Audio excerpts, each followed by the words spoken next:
आजच्या अनुसूचित जाती आरक्षण वर्गीकरण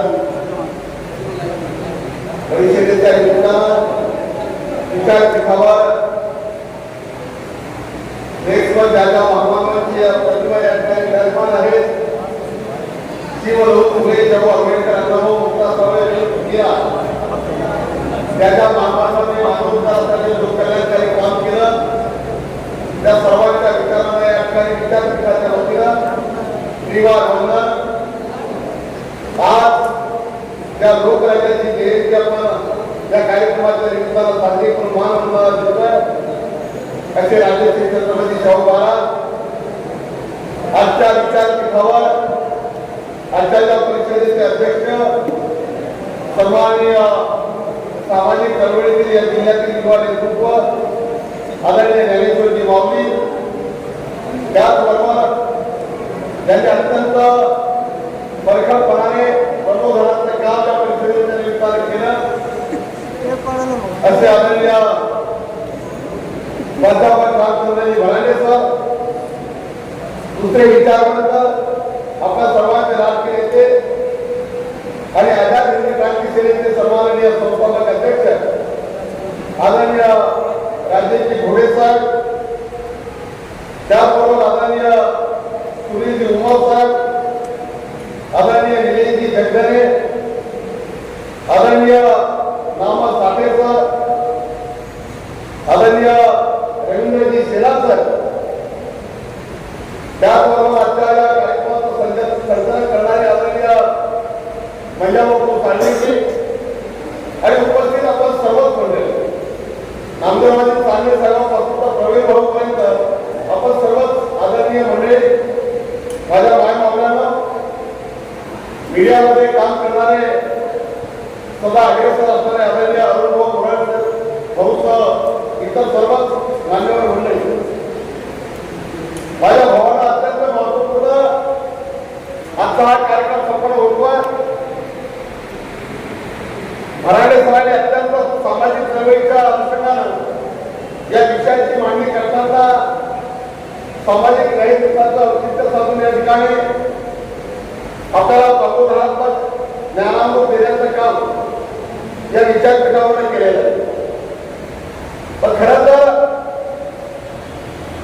आज या विचारपीठावर अनुसूचित जाती आरक्षण वर्गीकरणाच्या संदर्भात संपूर्ण महाराष्ट्रावर मला लढा जात असताना अहिल्यानगर हा ऐतिहासिक चळवळीचा जिल्हा, कारण याच जिल्ह्यानं विश्ववंदनीय परमपूज्य डॉक्टर बाबासाहेब आंबेडकर यांनी याच उत्तर महाराष्ट्रातून सुरुवातीला जळगाव असेल, नंतर बुलढाणा जिल्ह्यातील पातूर असेल, 35 पूर्वी 19 धर्मांतराच्या अनुषंगानं उपभोग केला, व्यक्त झाले आणि 1935 ला या शेराच्या बाजूला एवढ्या मुक्कामी धर्मांतराची घोषणा केली.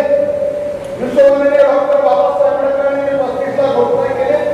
त्याच्या तब्बल 2-5-10 वर्ष नाही तर तब्बल 101 वर्ष अगोदर मागाच्या 11 वर्षाच्या मुक्ता साळवे नावाच्या मुलीनं आमचा धर्म कोणता आहे म्हणून जगाला प्रश्न विचारण्याचं काम केलं. त्या मागाच्या आपण आवाज आहोत आणि ती मागणी आहे.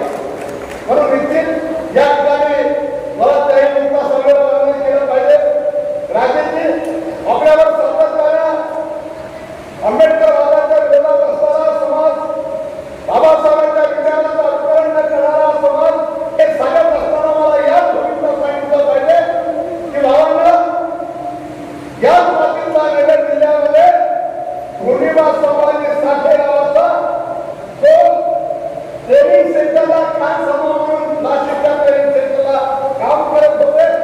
डॉक्टर बाबासाहेब आंबेडकरांनी जो काळा मंदिराचा सत्याग्रह केला, त्या काळा मंदिराच्या सत्याग्रहामध्ये जेव्हा गाव मुलातून जगतदेव बाबासाहेबांच्या जमावावर झाली, त्या जमावामध्ये बाबासाहेबांच्या आंदोलनावर लागू नये म्हणून त्या मागणीनं पोतात शिकवलं की याच नगर जिल्ह्यातील सईबाई धोंडीबा साठे या माझ्या मागणीला सुद्धा त्रिवार होतं. धोंडीबा साठे या नावाच्या व्यक्तीनं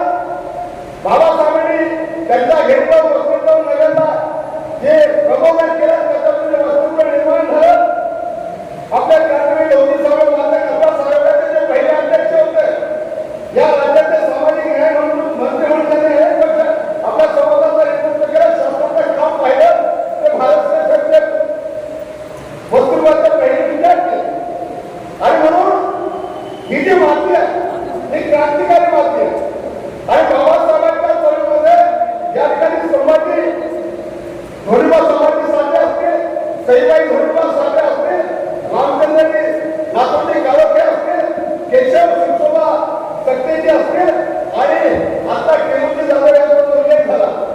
इकडे कोल्हापूरचे तुमचे तुकाराम अप्पाजी गणेशाचार्यजी असतील जे बाबासाहेबांच्या सोबत ज्यांनी काम केलं. बाबासाहेबांच्या सोबत एक दत्तूबा पवार आणि मातक समाजाचे तुकाराम अप्पाजी गणेशाचार्य त्यावेळेस त्यांना चेष्टेच्या स्वरूपात महान सन्मान असं म्हटलं जातं. दत्तूबा पवार समाज आणि तुकारामजी गणेशाचार्य मातक समाजाचे बाबासाहेब महान समाजाचे ठीक आहे. त्यावेळेस त्यांच्याकडे या दृष्टीने पाहायला जायचं.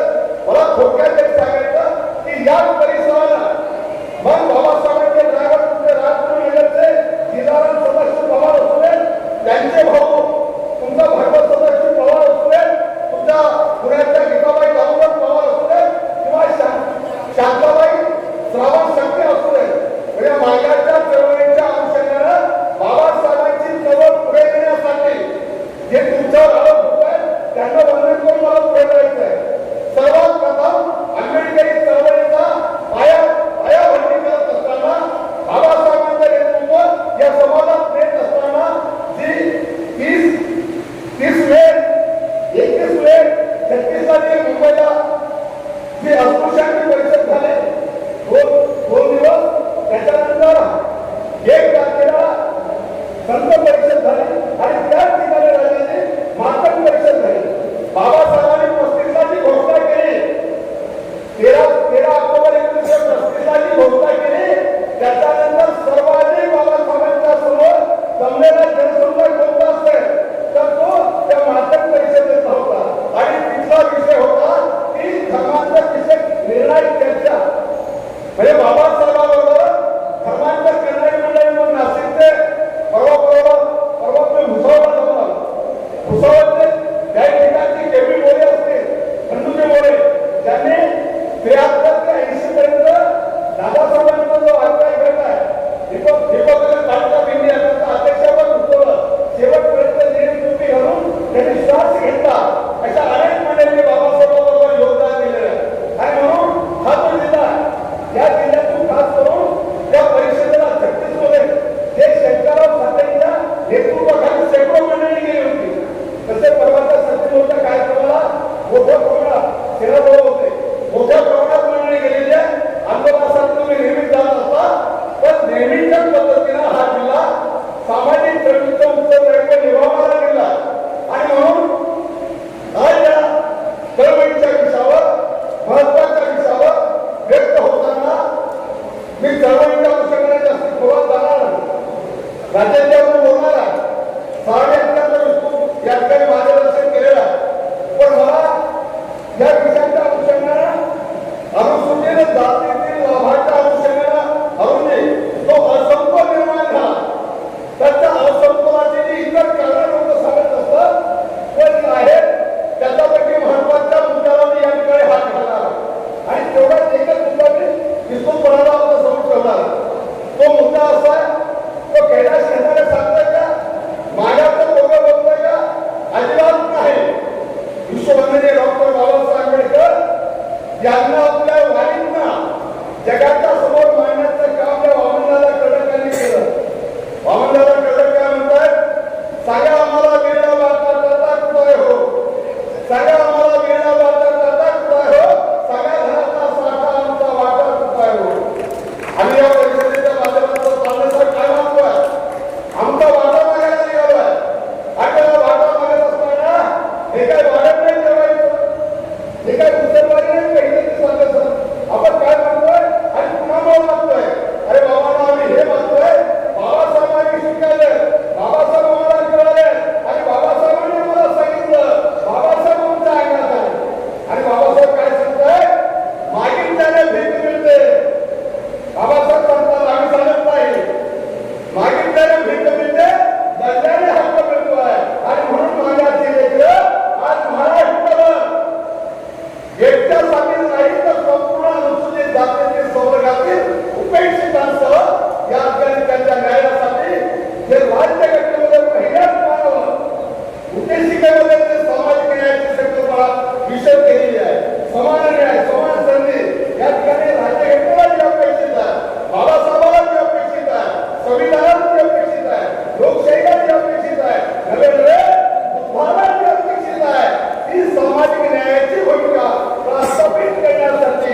जातीच्या आरक्षणाच्या लाभाचा अभ्यास केला आणि ते या निष्कर्षावर आले की जवळजवळ 1200 पेक्षा जातीतील आणि कसऱ्याच्या जाती त्यांना 12च्या जवळपास लोकांनी याचा सिंहाचा वाटानं लाभ घेतलेला आहे. मी मागायला म्हटलं का, मागायच्या संघटनेने म्हटलं का, अजिबात नाही. बीए लोकूर समितीने म्हटलं आणि मग महाराष्ट्राची निर्मिती 1 ते 7 झाली आणि 1 ते 7 महाराष्ट्राची निर्मिती झाल्यानंतर आपल्याला नोव्हेंबर 1961 ला मी माझं भावनिक भाषण करणार नाही. मी तुम्हाला या तातून मुद्द्याच्या अनुषंगाने काही उत्तर देण्याचा प्रयत्न केला. नोव्हेंबर 61 ला व्ही देशमुख यांच्या अध्यक्षतेखाली 7 लोकांची समिती नेमली गेली आरक्षणाच्या अनुषंगाने आणि त्या समितीने जी शिफारस केली त्याच्यानुसार महाराष्ट्रामध्ये आरक्षणाचं निर्धारण करण्यात आलं. आता तुम्हाला 60 पर्यंत आलंय. 60 आणि 51 मध्ये काय झालं राजेंनी, आपण मागच्या व्यासपीठावर बोललो होतो, आपण बोललो होता की खरं तर इतर राज्यांमध्ये मग कर्नाटक असेल, तेलंगणा असेल, हरियाणा असेल, पंजाब असेल आणि दक्षिण भारतातले अनेक राज्य आहेत, त्या अनेक राज्यांमध्ये वर्गीकरण होत असताना तिथं मोर्चे काढण्याचं काम पडलं नाही, तिथं आंदोलन करण्याचं काम पडलं नाही, तिथं निवेदन देण्याचं काम झालं नाही, तिथं कुणाचा विरोध झाला नाही. आणि हा तर विश्वबंधूचे प्रमुख डॉक्टर बाबासाहेब आंबेडकरांचा कर्माचा ज्यांचं कार्य इथं फुललेलं आहे. हा महाराष्ट्र बाबासाहेबांचा महाराष्ट्र आहे. इथं अजिबात विरोध होणार नाही. कारण पुरोगामीत्वाचा मुखडा जगामध्ये पुरोगामीत्वाचा मुखडा असलेला महाराष्ट्र आहे. या महाराष्ट्रामध्ये वर्गीकरणाला विरोध होणार नाही असं वाटलं होतं, पण झालं उलटं. आता त्याचं कारण असं आहे, स्वतंत्र भारताची पहिली जनगणना 51 झाली. 51 झाल्याच्या नंतर अनुसूचित जातीची महाराष्ट्रामध्ये लोकसंख्या 12.56 50च्या पुढे गेल्यामुळे त्याचा 1 पकडला गेला. आपण झालो 13% आरक्षण महाराष्ट्रामध्ये निर्धारण झालं. मग भारतीय राज्यघटनेचं आर्टिकल 330 आणि 32 काय सांगते की लोकसंख्येच्या प्रमाणात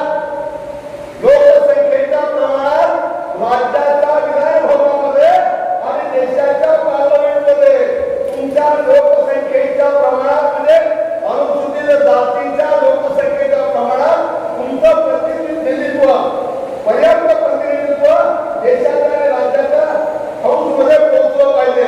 बाबासाहेबांनी राज्यघटना सांगतो, आपण सांगतो का? अजिबात नाही. आणि मग राज्याची इथंच खराब होत झालेला आहे, इथंच खराब होत झालेला आहे. 51ला निर्णय झाले आणि 56ला धर्मांतर झालं. मग धर्मांतर होत असताना किंवा नवबौद्ध महाशब्द वापरताना आम्हाला वापरण्याची गरज नाही, पण संविधानानं आरक्षण आर्थिक निकषावर केलेलं नाही. कारण अडचण अशी होती, आर्थिक निकषावर केलं असतं या देशातले 90% लोक त्या आरक्षणाचे सर्टिफिकेट घेऊन पुरावे असते ते देता आलं नसतं. म्हणून बाबासाहेबांनी जातीच्या निकषावर, कारण जातीचा उल्लेख राज्यघटनेमध्ये अनुसूचित जातीच्या अनुषंगाने केलेला आहे, म्हणून महाविधानात आम्हाला बोलावं लागतंय. आता नवबौद्ध धर्मांतर अनेक जण कैलास किंवा मागाच्या लोकांना या विषयात बोलायचा काय अधिकार आहे, त्यांनी बोलू नये. राज्याने धर्मांतराचा नवबौद्ध असण्याचा निश्चितपणाने या चळवळीशी या मुद्द्याशी संबंध आहे. त्याचं कारण असं आहे, 51ला तुम्ही अनुसूचित जातीची यादी प्रसिद्ध झाली 50ला. पहिल्या आदेशामध्ये तुम्ही अनुसूचित जातीमध्ये होता. 56ला धर्मांतर झाल्यानंतर काय चमत्कार झाला, आपण 61च्या जनगणनेमध्ये अनुसूचित जातीचा दर्जा आपला गेला. नवबौद्ध बांधवांचा दर्जा मागायला काढलेला नाही. मागाची तक्रार हरकत नव्हती. कुणी काढला? विश्वबंधूने डॉक्टर बाबासाहेब आंबेडकरांच्या राज्यघटनेनुसार जी लोकशाही शासन प्रणाली आहे, त्या लोकशाहीमध्ये नियुक्त असलेल्या सरकारनं त्या अनुसूचित जातीतून नवबौद्धामध्ये धर्मांतरितांचा अनुसूचित जातीचा दर्जा कमी केला. या संदर्भात 56ला धर्मांतर झालं. 57ला महाबोधी सोसायटीला दिल्लीतल्या या देशाच्या पंतप्रधान पंडित जवाहरलाल नेहरू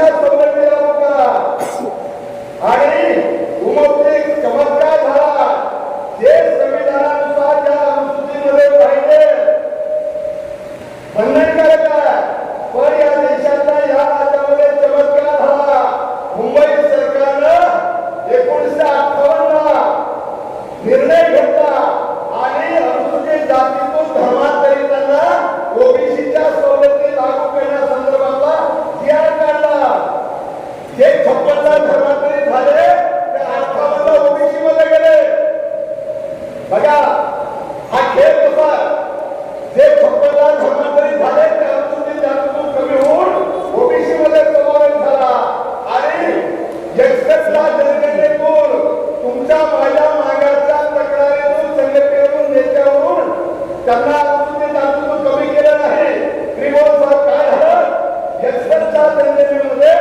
पूर्वीच्या एसटीतील महासमाजाची जी लोकसंख्या होती त्या लोकसंख्येतून 80% ही आकडेवारी माहिती नाही 1961 सेन्सस सांगतोय 80% लोकांनी धर्मांतर केल्यामुळं त्यांचा अनुसूचित जातीचा दर्जा केला आणि तो दर्जा केल्यामुळं 65 ची निवडणूक त्यावेळेच्या तत्कालीन आकडेवारीनुसार झाली पण 67 ची विधानसभेची निवडणूक एकूण असलेल्या 33 विधानसभेच्या राखीव जागांपैकी 18 जागा कमी झाल्या त्या 18 जागा कमी झाल्याच्या कुणाच्या होत्या 9 बौद्ध बांधव जे धर्मांतरित आहेत त्यांच्या 18 जागा कमी झाल्या आता अनुसूचित जातीसाठी ज्या जागा होत्या त्या कुणाच्या होत्या जे धर्मांतरित आहेत जे अनुसूचित जातीत आहेत त्यांच्या त्या जागा होत्या तर 67 पासून ते जवळजवळ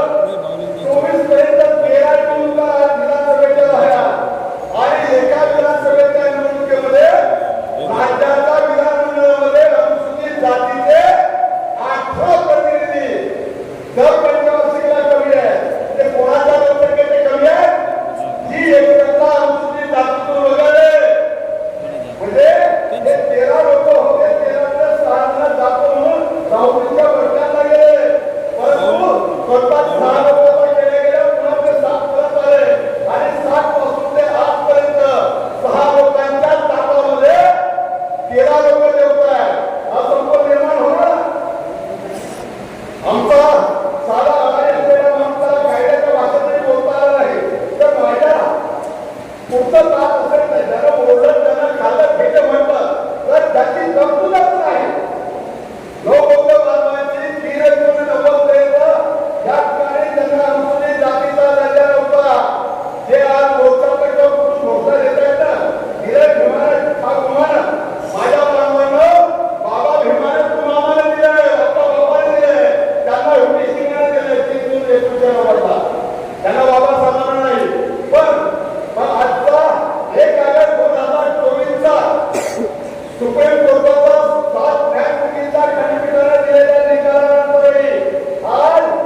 आम्ही जे सांगतो काही काल्पनिक आहे का?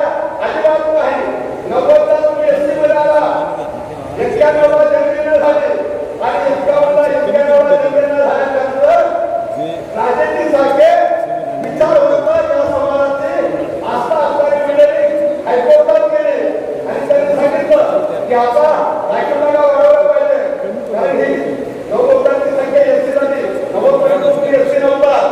पण हायकोर्टाला सांगितलं या राज्यातल्या की आता 2001 लिमिटेशन असणारे कमिशन तेव्हा जागा वाढवल्या जातील. आम्हाला वाटलं 2001 होईल, झालं नाही. 2001ची जनगणना सेन्सस काय सांगतोय? महाराष्ट्रामध्ये अनुसूचित जातीची लोकसंख्या 10.20. महाराष्ट्रातील अनुसूचित जातीची 19 जातींची लोकसंख्या 10.20 आणि न बौद्ध बांधवांची 6.13. 10.20 आणि 6.13 म्हणजे 16.33. 50च्या पुढे जात असल्यामुळे त्याचा एक पकडता येणार आहे. आपण झालो किती? 16%. मग महाराष्ट्रामध्ये लोकसंख्येच्या प्रमाणात जागा विधानसभेच्या पाहिजे त्या किती होतात? 16%च्या प्रमाणात. आज 29 आहे, त्या होतात 47. आज आहे 29. आजही विधानसभेच्या 18 जागा कमी आहे. आज जे वडोदरे साहेब उभे आहेत ना, त्यांनी आपलं जाहीर केलं की महाराष्ट्र बोलत आहे. मग आम्हाला पुढे त्याला सोपं होईल. तुम्ही जर बोलता असाल तर तुमची तरतूदच ऐकून नाही. कायद्याला तुम्ही जरी एसटी झाला नव्हता, पण नैतिक दृष्ट्या तुम्हाला राखीव जागा देण्याचा अधिकार नाही. जर बाबासाहेबांची अडचणी असाल, जर मृतांची अडचणी असाल, तर आपल्याला दुसऱ्याच्या जागेवर अतिक्रमण करणं सोबत नाही, आपली तरतूद नाही. आणि जर तुम्ही महाराज असाल तर मग आम्हाला शांत सांगण्याचा तुम्हाला अधिकार नाही, तुम्हाला बाबासाहेब सांगण्याचा अधिकार नाही. कारण जो बौद्ध आहे त्याला जात नाही आणि त्याला जात आहे तो बौद्ध आहे. तो आंबेडकरवादी आहे त्याला जात नाही आणि तो जात आणि तो आंबेडकरवादी आहे. ते सोपं आणि साधं आंबेडकरवादाचा आणि मुलाचा संबंध आहे. आणि मग या राखीव जागेच्या संदर्भात फक्त आम्ही सांगतोय का? तर या राज्यामध्ये 10% जे आज बजेट आहे, 60 पासून ते 8 पर्यंतचे बजेट आहे, फक्त 10-10.5% आजच्या आर्थिक वर्षापर्यंत 6% बजेटच नाही. खंडोरे साहेबांनी जवळजवळ त्यांच्या संस्थांना फक्त आणि फक्त सामाजिक न्याय विभागाद्वारे फक्त एकाच समाजाच्या 9 संस्थांना 16 कोटी रुपये दिले. राजेंद्रजी, आमची हरकत नाही, आमचे भाऊ आहे. आता देताना तुमची तरतूद आहे का? नवबौद्ध बांधवांची बजेटमध्ये तरतूद आहे का? अजिबात नाही. कारण शासनाचं पत्र आमच्याकडे आहे की नवबौद्ध बांधवांसाठी कोणतीही स्वतंत्र तरतूद ठेवण्यात आलेली नाही. आता तुम्ही तरतूद केलेली नाही आणि बजेटमध्ये नाही, हे मला आकडेवारी दिसतंय, टक्केवारी दिसतंय. म्हणून निश्चितपणानं ज्यांची बजेटमध्ये तरतूद नाही, त्यांची राखीव जागेमध्ये तरतूद नाही, त्यांची संख्या अनुसूचित जातीसाठी ग्राह्य धरण्यात आलेली नाही. आणि सांगत असताना सगळ्यांच्या आरक्षण वर्गीकरणाचा चळवळीबरोबर त्याच्या वर्गीकरणाचे प्रश्न, आरक्षणाचे प्रश्न पुढे आहे. फक्त अनुसूचित जातीचा प्रश्न सोडून महाराष्ट्रातल्या सगळ्या आरक्षणाच्या लढ्याला त्यांनी पाठिंबा दिला. आता जे 30 आणि 32ला या देशातल्या 1500 जातीच्या वतीनं आज आमचा आरोप काय होतोय? माग एकटेच लढताय, त्याच्यासोबत कुणी नाही. तर बाबांनो, आमच्यासोबत राजेंद्र अग्रवाल समितीला भीमा वाल्मिकी आर्मीचे एक वकील असणारे ग्रस्त आहे. त्यांनी सुरुवातीला ते पत्र लिहिले, त्याच्यामध्ये रत्नागिरी वर्गीकरणाला पाठिंबा दिला. आज संपूर्ण वाल्मिकी भेट समाज महाराष्ट्राला वर्गीकरणाच्या सोबत आहे, हिंदू खाली समाज वर्गीकरणाच्या सोबत आहे, इस्लामपूर समाज वर्गीकरणाच्या सोबत आहे. आणि सगळे असताना याकडे आम्हाला सांगितलं जातं की तुम्ही फक्त एकटेच आहात. असं सरकारवर मिळवण्याचं काम, देवेंद्र फडणवीस यांच्याकडे सांगण्याचं काम विरोधक करत आहे. त्यांना आपण उत्तर दिलं पाहिजे. काय उत्तर दिलं पाहिजे? की या देशामध्ये जवळजवळ 1500च्या जवळपास अनुसूचित जाती आहेत. राज्यात नाही, देशात 1500च्या जवळपास जाती आहेत. तर 1930 ते 32 जी गव्हर्नमेंट परीक्षा दरम्यान झाली, जी गव्हर्नमेंट परीक्षा दरम्यान झाली, तर या 1500 जातीचे प्रतिनिधी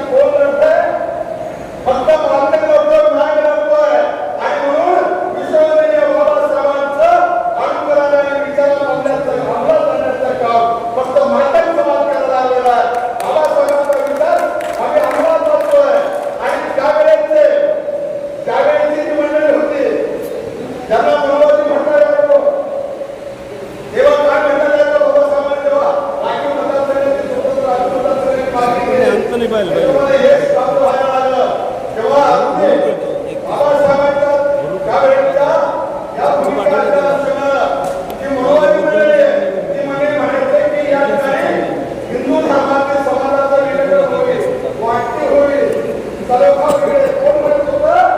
त्यावेळेचे जातीवादी, त्यावेळेचे मनोवादी. आजचा जातीवादी जातीमध्ये ते विरोध करायला जातीवादी आहे. आजचा मनोवादी कोण आहे? कारण जेव्हा बाबासाहेबांना विरोध त्यांनी केला ते त्यावेळेस म्हणत होते ती माझ्या पूर्वपत आहे, तर आपल्या विरोधात वापरत आहे. म्हणून तुम्ही डॉक्टर बाबासाहेबांच्या विचारांच्या विरुद्ध चालणारी माणसा, तुम्ही बुद्धाच्या आणि तथागताच्या विरुद्ध चालणारी माणसा. कारण ईश्वरने डॉक्टर बाबासाहेबांकडे तो धर्म आपल्याला दिला, जो धर्म आपल्याला दिला त्याच्या 22 प्रतिज्ञा आपल्याला 14 ऑक्टोबर 56 दिल्या. त्यातली 15वी प्रतिज्ञा खोटं बोलणार नाही.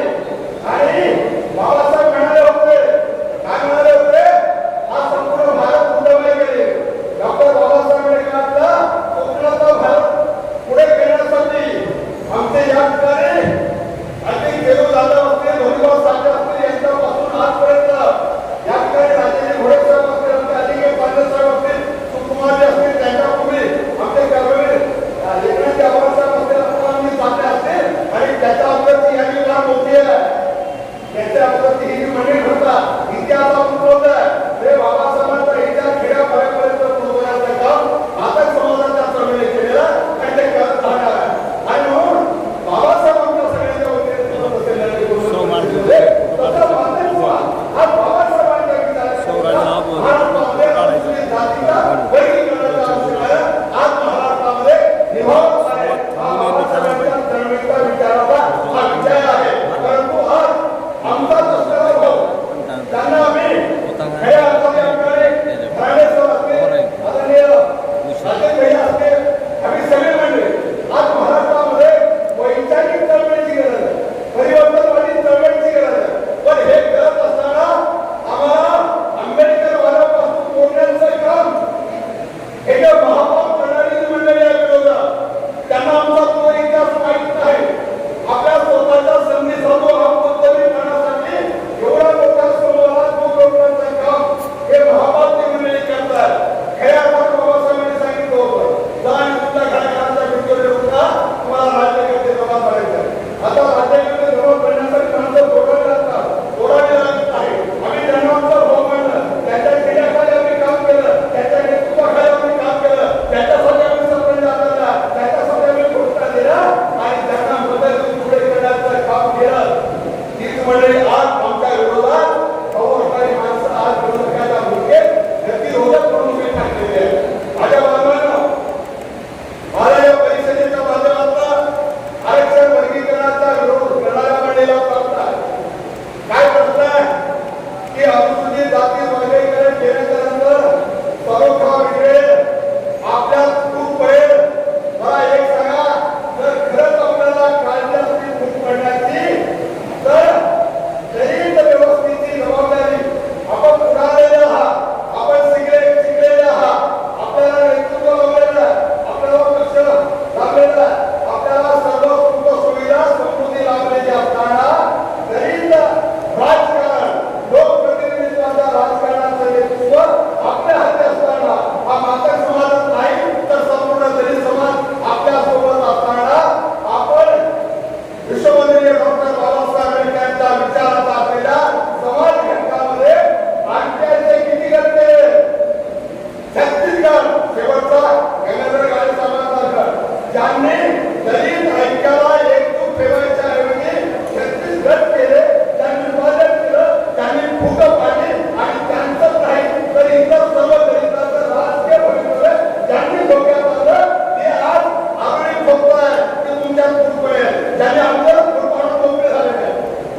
महामंडळावर तुमचे भाजपच्या माध्यमातून मंत्री केंद्रात बसतात, राज्यात महामंडळावर तुमची माणसं बसतात, तुमचे लोकप्रतिनिधी तिथं आता पोटात एक आणि मोठात एक आणि दुसऱ्याच्या डोळ्याचं पुसळ शोधणारी माणसं आपल्या जवळचं पुसळ पाहायला तयार नाही.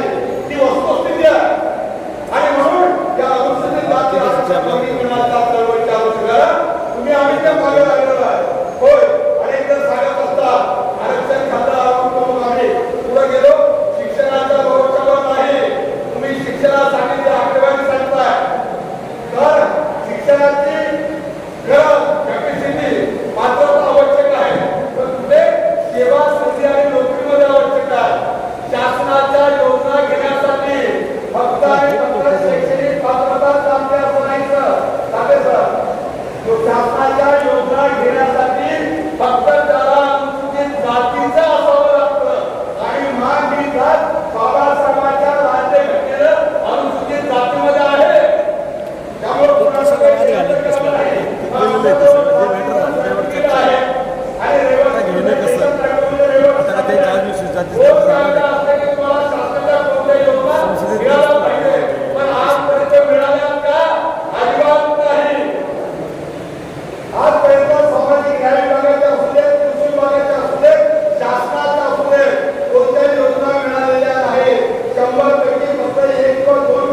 बांधून मुलगा 10:30 वाजून